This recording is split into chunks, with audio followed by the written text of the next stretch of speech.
welcome to another lockdown edition of the Smith and Hesson podcast. Well, for those of us in Auckland, it's full-on lockdown. Not quite for Ian Smith, who's in the Hawke space. Smithy, you doing okay? Yeah, we're getting by, Laura. We've been through all the levels now. We started, of course, at level 4. We dropped down to level 3, and the good news is Jacinda is letting us out. She's letting us have the long leash at midnight tonight. So we're moving into a situation where we can basically get back to living life. I can only take 49 of my best friends to the pub, though, so there'll be a ballot for positions there. We can only have 50. Well, as soon as I get out of here, Smithy, I'll put my hand up for that if that's all the same to you. And we've also got Mike Hesson coming to us from Dubai for, of course, the IPL and his role there with Bangalore. And Hes, how are you doing? What's it like over there? Are you like me? Are you in level 4 like the rest of Auckland? Oh, pretty much. I mean, I'm finally out of quarantine. We had 7 days in quarantine and then got out about 2.5 days ago. So, yeah, once we got the word to be able to leave the room, we're obviously still we've got 2 floors.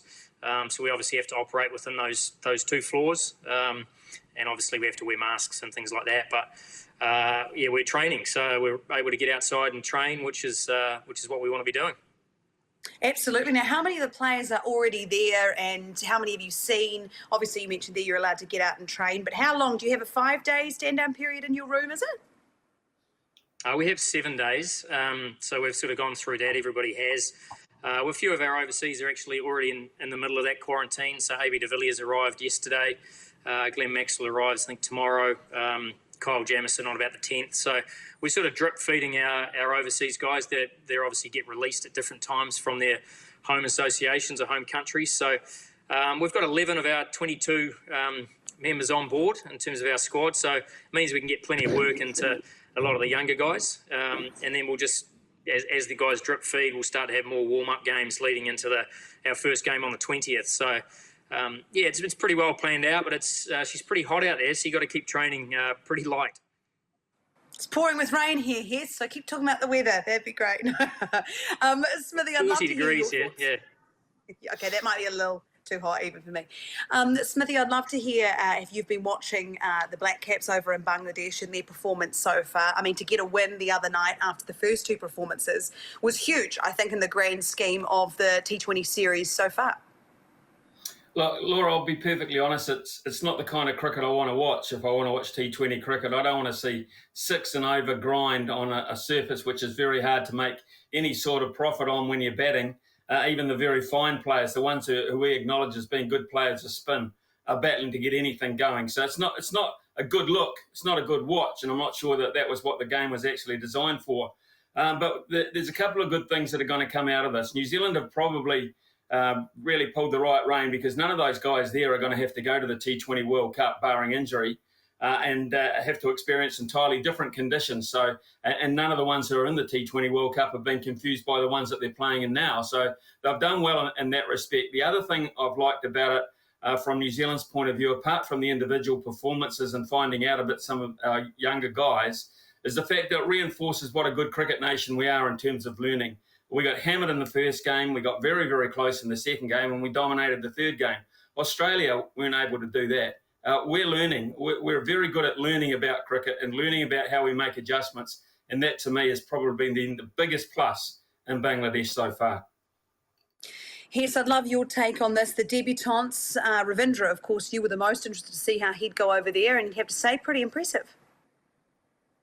Look, he has, and I think he's sort of had both sides of it, hasn't he? He's had the benefit of being able to bowl on those pitches, which are obviously very helpful, but he's had to go out and open the batting against spin when it turns and bounces, and he's been challenged, which is great. And he got 20 off 20 balls, which doesn't sound much, but in the context of a 120 score, he did a nice job at the top of the order, and as Smithy said, he's improving. So he got out first ball in the first game. He's was able to get maybe close to 10 in the second game, played a couple of shots, got a little bit of confidence, and then he performed nicely in the third game. And with the ball, as I said, it's all very well getting that response off the surface, but he's got lovely changes of pace. He's actually really impressed with his game now in terms of trying to take the ball away from the swing, in terms of either inside the swing or outside the swing. So he knows when guys are going after him how to play that defensive game. So really pleased with the way he's been operating. As I said, with both bat and ball. Tom Latham was, for me, he was outstanding in that second game and just showed his experience. And, because he's been there a few times, he knows how difficult and how challenging it is. And the fact that the other guys are learning around him. Will Young's had a couple of useful innings where he showed his class. He hasn't quite kicked on, but he's showed that he's got the capabilities to adapt. So for me, though, that batting group has shown the biggest step up. Ajaz Patel has got great stats on the board, and well done to him. But he's just capitalised on conditions that suit him, and he's bowled beautifully. He certainly has. So, I'd love your take on the whole facing spin. Kiwis don't do it as well as other nations. You looked at Ravindra the other night in his first game with the bat. He made a duck. Finn Allen, I'm sure, would have given him a wee pat on the back and said, mate, I know exactly what that's all about, getting a duck on debut. But don't worry, we watched Finn in that third T20, 15 from 10 balls, and he was positive from the get-go, and the only time he wasn't positive was the ball he went out. So is there something in that? Maybe you just need to be a bit more positive, I guess, with the bat when it comes to facing spin in these trying conditions like Bangladesh? Well, I think you've got to be open-minded, and that you've certainly got to be looking to come at the ball on occasions, not every occasion, because at some stage you will get stranded. But I think you've got to look to come at the ball, and you've also got to be prepared to play deep in your crease. So your area of operation, I think, is designed to either cut down the bowler's time in reacting to what you were doing, or giving yourself or buying yourself that extra split second to react to the ball off the pitch if you can, and try to do something with it. So I think you have to be very sharp. I think you also have to realise that you're probably not going to be out there for long, so you can be very, very tuned in on what you're doing. I mean, Tom Latham's innings in Game 2 was a real contradiction as to the way those games are going at the moment. Someone able to bat and moderate themselves through an innings, that's very, very rare. So that's how good it was. But I think New Zealand players, generally speaking, have not been fantastic at using their feet. We're very good at playing from the crease. We play sweep shots, etc., and defend from the crease. But I think in those sort of situations, on this particular surface, you've got to look to come at the bowler and try hit it as soon as you can. If you can get on the full, you're in clover. If you can't get on the half volley, you're still in good shape. If you're in no man's land, you can kick it, or you can try and invent something else. But I think we've got to be more proactive with the bat against that type of spin on those conditions than maybe New Zealand players are used to. One of the talking points, Hess, I'd love your take on, because Colin de Grandhomme is a player that I'm sure is very close to your heart. You brought him into the Blackcaps side. In his last 8 games, his scores have been 7-6, a duck, 3-5, 1-8, and another duck. Now, obviously he didn't make the T20 World Cup side. Are we potentially seeing why? Just lack of form? I know there was injury last season, but that is that's not like the Colin de Grandhomme we're used to seeing in T20s. No, he's also struggled in the 100 as well, where he didn't get any momentum at all for the Southern Brave. So the thing for me with Colin is that he really benefits from playing first-class cricket and playing Test cricket, where his game, I mean, we see Colin and we think that he's just a stroke player, and we know that he scores at a good rate. But the beauty of Colin is that when he's playing Test cricket and first-class cricket, he actually builds his fundamentals. And then once he builds his fundamentals and has time at the crease, then he goes into a shorter form game, and he can just expand his game. But when you're just going from T20s to T20s to T20s, and you're not getting that volume of cricket and that time at the crease, unfortunately, the high risk game that he plays, he just doesn't have the background skill behind it. So he is human in terms of he actually needs those skills, and it just shows how difficult it is for players after they give up international cricket and try and go on the T20 circuit, how difficult it is. Because if you don't have that time on task and that ability to actually get your game together, it's just too difficult to go out there and try and hit the ball one. And I think Colin is struggling because of that, because he hasn't had that background cricket behind him. What do you think about Colin de Grandhomme at the moment, Smithy? Well, I'm not sure I'd be risking him, to be fair. I don't think he's adding anything to the mix, particularly in these conditions. If I'm hell-bent on winning this series, I've got to ask myself, what value is he adding to the mix? He doesn't bowl spin. He's not scoring any runs. He's a handy fieldsman, we know that. But can I risk him on the fact that he's going to come off one time out of 10? I don't think so. So, every now and then players just aren't suited to conditions, or they're not playing well enough. You give them a spell. And if I think of that side, I'm probably thinking that Colin de Grandhomme is not going to win me a game, and that's what you want him to do in limited overs cricket, win you a game. Those scores reflect that he's not doing that, and as I say, the all-round side of it is negated by the fact that they don't need his type of bowling in those conditions. So I'd leave him out. I'll be brutally honest, I would leave him out. The only issue with that, Smithy, sorry, Laura, the only issue with that is that you've only got 4 fast bowlers on the sideline, and they're not going to get a bowl anyway. So I sort of looked at you sort of saw them all lined up in the dugout the other day, and because of the MIQ situation, they had to bring over Matt Henry as a replacement for a batsman to add to the other 3 quick bowlers that they've got sitting on the sideline as well. So it's almost like that, Colin de Grandhomme's playing as that extra batter because of the lack of a need to have a bowler who's not going to bowl. So it's they're sort of left with limited options now.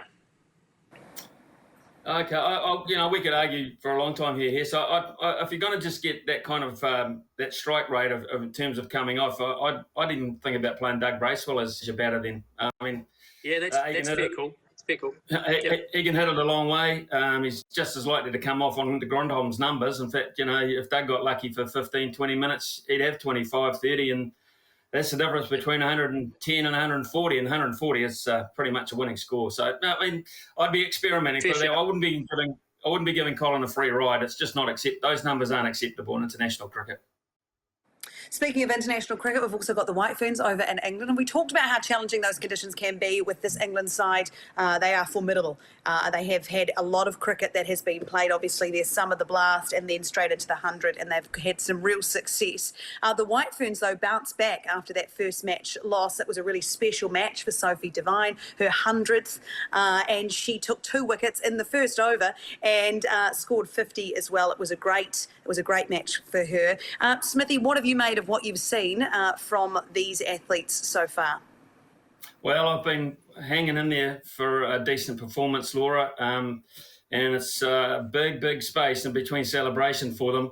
So that was, and that to restrict, an England side and then go about the batting side of things, a lot better purpose, a lot better structure to what they were doing. You need a standout player, you need a Bates or a Devine at the top of the order, a Satterthwaite, to come good for you, and that's exactly what happened with Sophie Devine. Inspired, I suppose, by the fact that it was a special occasion for her. She can always look back on that milestone match with a victory, an unlikely one because it goes against the grain. The secret to me now is for them to carry on, to use that as a launching pad for a nice run of victories over this English side over there.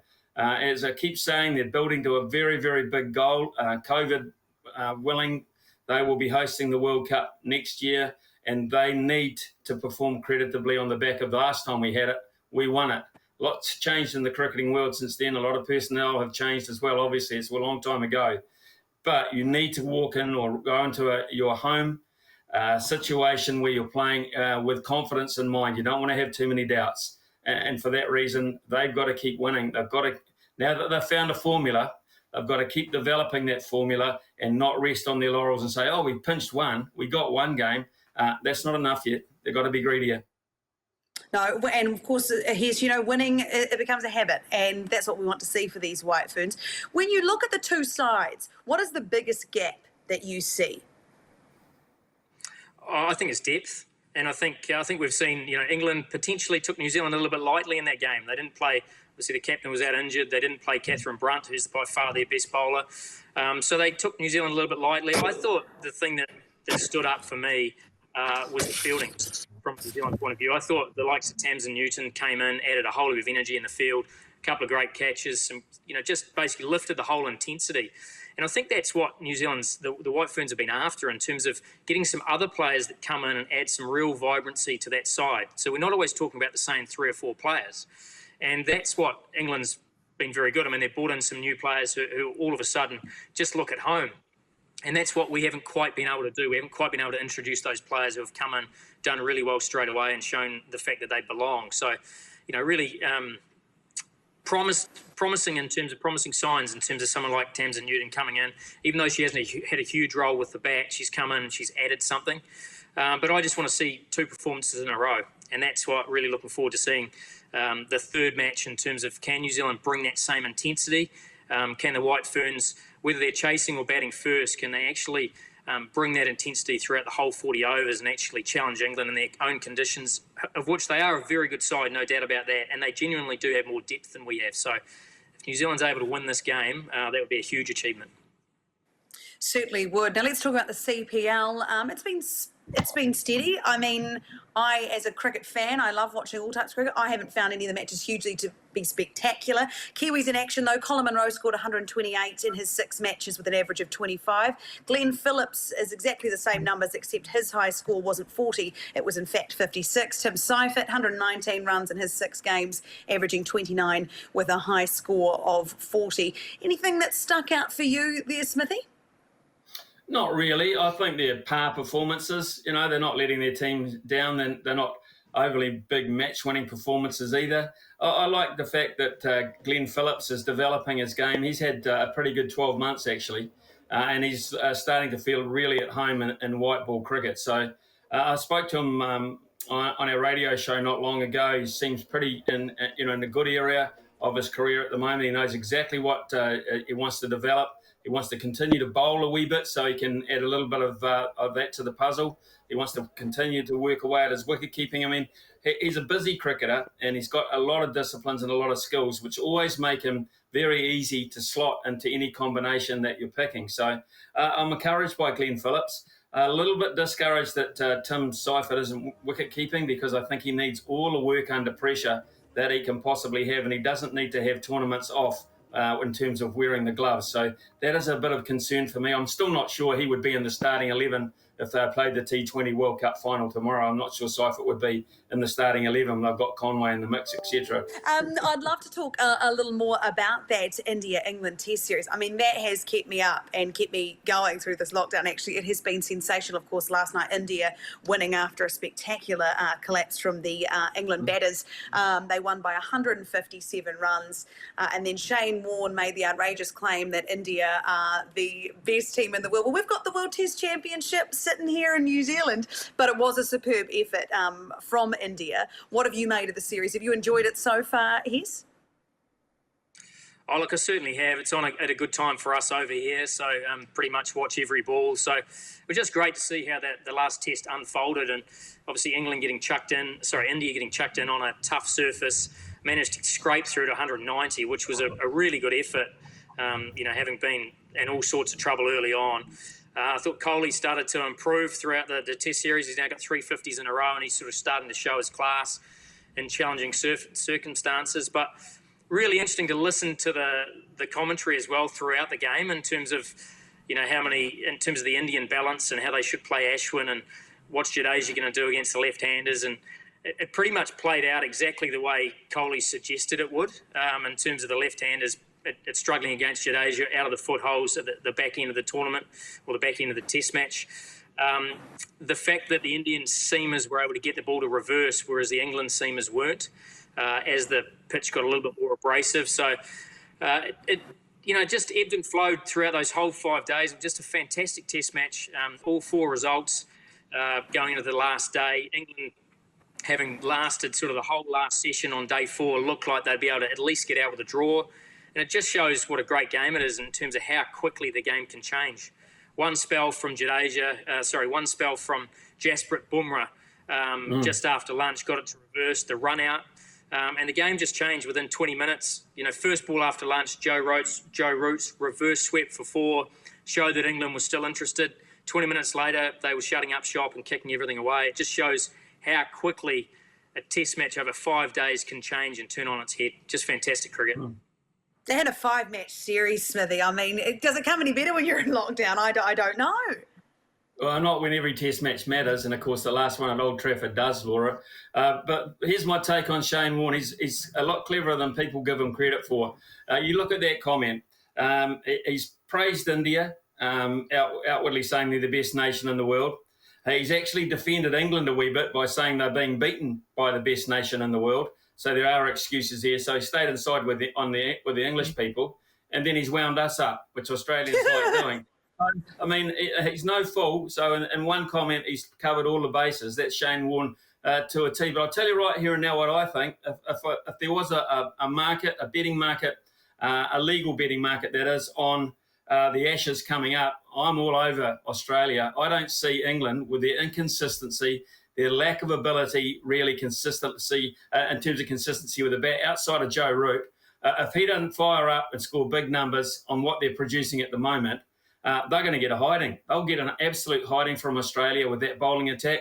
They'll also struggle to get Australia out because Anderson, whilst he's very handy and very useful, he's not going to be as useful in Australian conditions in the heat with no seam, no swing on flat pitches. That'll wear Jimmy Anderson down very quickly. Then these young guys coming through, the Robinsons and co, we'll just see what they're made of. And I don't see a quality enough spinner competing with Nathan Lyon.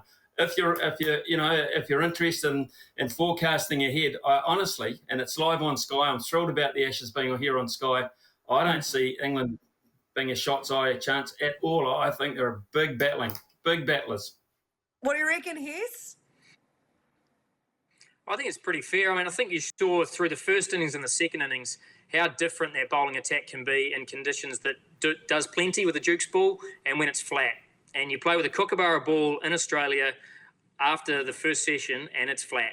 And you're right, if you don't have a good spinner and you don't have variety in your attack, I mean, I think Mark Wood, he's injury prone, but they're going to need at least him with some variety in that attack. Otherwise, it's same, and you can just see them spending plenty of time in the park. And the other big news in the cricket world over the past sort of week or so was the retirement, effective immediately, of Dalestein. He finishes with 439 Test wickets, 196 ODI wickets, and 64 T20 internationals. For a lot of young cricket fans, their biggest memory of Dalestein will be Grant Elliott smashing him out of Eden Park to get New Zealand from the semi-final to the final. But, there's a lot of other reasons to remember him. His fierce competitiveness springs to mind for me, Hess?